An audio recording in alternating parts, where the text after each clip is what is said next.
Hi guys! Welcome to the first vlog. And nakuha na natin si Sansa, our FKM Mini Scrambler 150. And this is the first ride.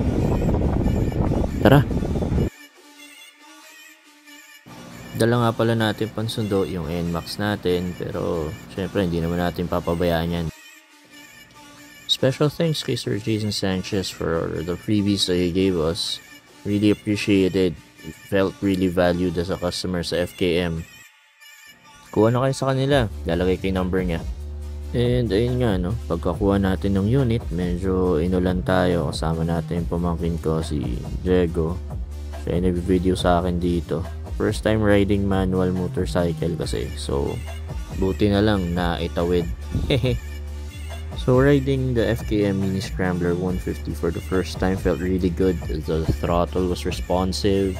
Yung clutch niya medyo matigas nung umpisa, pero siguro dahil matagal lang na naghihintay si Sansa sa atin. Nung tumagal-tagal naman, naging okay naman siya. Naging smooth yung shifting. And kita naman dyan, no? Diba? Ang lakas ng hatak. Nakakagulat actually yung hatak niya.